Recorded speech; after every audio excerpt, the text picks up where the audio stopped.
Halo semuanya, selamat datang. Hari ini kita bakal ngebedah bareng-bareng sebuah riset yang jujur aja menarik banget dari Dr. Mia Zultriantrisari soal paradigma integratif pendidikan multikultural dan perspektif global.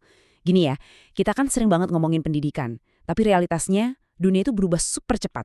Pelajaran IPS yang mungkin dulu kerasa kayak cuma ngapal sejarah atau peta dari buku tebal, sekarang lagi ngadepin tantangan gede banget. Kita tuh bener-bener nggak bisa lagi ngajar pakai cara lama. Nah, di paparan kali ini, kita bakal ngelihat gimana sih tantangan ngebawa pendidikan sosial ini ke era modern, dan yang paling penting, kita nggak cuma ngomongin teori, tapi juga kerangka yang benar-benar bisa diterapin. Coba deh kita pikirin satu pertanyaan krusial ini bareng-bareng. Gimana ya caranya kita mendidik anak-anak supaya jadi warga negara yang benar-benar sadar sosial di era modern ini? Pertanyaan ini bakal jadi jangkar kita buat paparan hari ini. Ibaratnya, kita bakal jalan-jalan mulai dari ruang kelas lokal di sekitar kita, terus meluas keluar sampai ke dunia yang saling terhubung ini. Intinya, kita nggak cuma pengen nyetak anak yang jago secara akademis doang, tapi kita lagi nyari cara gimana ngebentuk manusia yang sadar penuh sama posisinya di dunia. Oke, biar kebayang, ini 6 poin seru yang bakal kita lewatin hari ini. Mulai dari urgensi pendidikan sosial modern, aset keberagaman multikultural, membangun perspektif global, kerangka pembelajaran integratif, strategi praktis di kelas, sampai ke tantangan dan analisis kritis. Ini semacam peta jalan buat ngebangun jembatan antara identitas lokal kita dengan tanggung jawab secara global. Langsung aja yuk! Masuk ke poin pertama kita. Urgensi pendidikan sosial modern, atau gimana kita merespons dinamika zaman. Kenapa sih kita harus berubah sekarang? Jawabannya simpel, karena pendidikan IPS itu punya misi kewarganegaraan yang harus terus hidup. Misi ini harus terus beradaptasi, biar bisa ngebangun warga negara yang peka dan sadar sama apa yang terjadi di sekeliling mereka. Saat ini kita tuh lagi ada di masa transisi yang lumayan tajam. Di satu sisi kita masih sering nemu pendekatan tekstual, tahu kan? Kurikulum lama yang cuma fokus ke buku, hafalan, atau soal pilihan gender. Jujur aja, ini udah usang banget. Nah, di sisi lain, kita butuh pendekatan kontekstual yang benar-benar sejalan sama realitas di masyarakat. Dr. Sari nekenin banget kalau kurikulum itu wajib geser ke arah kontekstual ini biar bisa ngerespon dua hal sekaligus, dinamika keragaman budaya di dalam negeri dan realitas eksternal di tingkat global. Lanjut ke poin kedua, yaitu aset keberagaman multikultural. Di sini kita fokus ke sisi internal dulu ya. Mari kita intip langsung ke dalam ruang kelas lokal kita yang pastinya penuh dengan keberagaman. Ini nih, titik awal banget dari kesadaran sosial yang sejati. Ada satu premis keren banget dari James A. Banks, salah satu tokoh utama di pendidikan multikultural yang di-highlight sama Dr. Sari. Beliau bilang gini, keberagaman siswa itu adalah sebuah aset, bukan hambatan.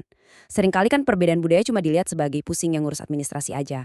Tapi kalau kita pakai kacamata integratif ini, perbedaan justru jadi kekuatan utama buat ngedorong transformasi supaya anak-anak kita bisa belajar ngehargain pluralisme sejak dini.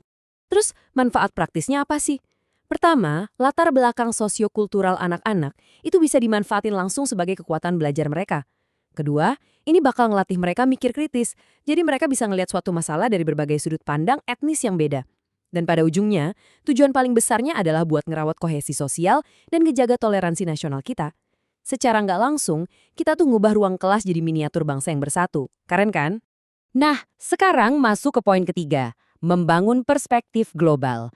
Setelah tadi kita ngelihat ke dalam ruang kelas, sekarang waktunya kita zoom out. Kita lihat sisi eksternal, jaringan dunia yang luas banget. Isu-isu gede kayak perubahan iklim, migrasi, atau ekonomi internasional itu bukan cuma sekedar berita seliweran di TV tiap malam loh.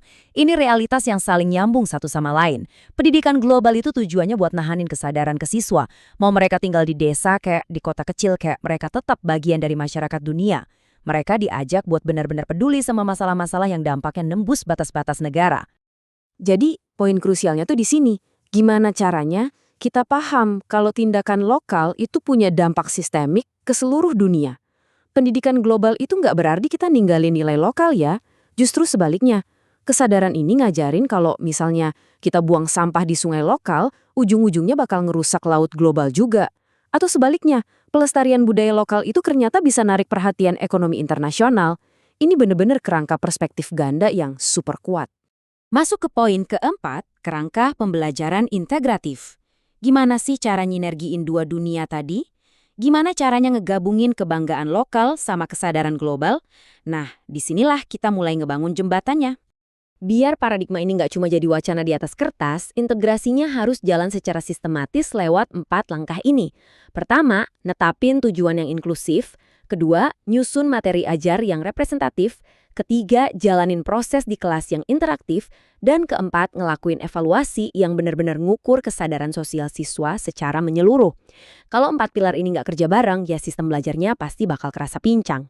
Lanjut ke poin kelima, strategi praktis di kelas, khususnya buat IPS SD. Kita udah ngomongin teorinya, sekarang kita bawa teori itu ke dunia nyata. Gimana sih penerapannya buat sehari-hari? Ini nih yang brilian banget. Penerapannya bisa dibagi jadi 3 ranah atau domain. Secara kognitif atau otak nih, anak-anak gak cuma disuruh ngafal tanggal sejarah. Mereka belajar proses gimana berbagai etnis berinteraksi zaman dulu, sampai akhirnya ngebentuk ekonomi digital global yang kita rasain sekarang. Terus, secara afektif atau perasaannya, guru ngebangun empati lewat studi kasus krisis kemanusiaan dunia. Ini ngajarin hati mereka buat peka. Dan yang terakhir, secara psikomotorik atau tindakan nyatanya, siswa disuruh bikin kampanye ngelestariin budaya lokal mereka, tapi targetnya buat audiens pasar global. Gila kan? Ini benar-benar perspektif ganda yang diaplikasiin secara nyata. Akhirnya kita sampai di poin ke-6, tantangan dan analisis kritis.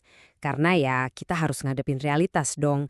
Nggak ada konsep yang sempurna tanpa hambatan di lapangan, jadi mari kita obrolin tantangannya secara objektif. Dokter Sari ini blak-blakan banget ngejabarin rintangan nyatanya buat guru-guru. Pertama, emang susah banget nerjumain konsep yang kedengerannya muluk-muluk ini jadi rencana harian yang simple buat di kelas. Kedua, kurangnya alat peraga buat nunjukin ke anak-anak soal ketergantungan global tadi. Dan ketiga, ini yang paling menantang, sinkronisasi. Gimana coba caranya Anda ngetes atau ngenilai empati atau kesadaran global di kertas ulangan pilihan ganda? Hampir mustahil kan? Ini jelas butuh inovasi lebih lanjut dari para pendidik. Gak kerasa kita udah ada di penghujung paparan nih. Buat nutup, ada satu pesan yang ngena banget dari paradigma integratif ini yang perlu kita ingat terus. Keberagaman bukan penghalang, melainkan jembatan yang menghubungkan hati dan pikiran. Pas kita mulai ngelihat perbedaan di kelas itu sebagai aset, disitulah kita lagi ngebangun fondasi biar anak-anak kita berani melangkah ke dunia global dengan percaya diri. Pertanyaannya sekarang buat kita semua, udah siapkah kita jadi arsitek jembatan itu di komunitas kita sendiri? Terima kasih banyak ya udah nemenin ngebedah topik ini. Terus belajar dan sampai jumpa lagi.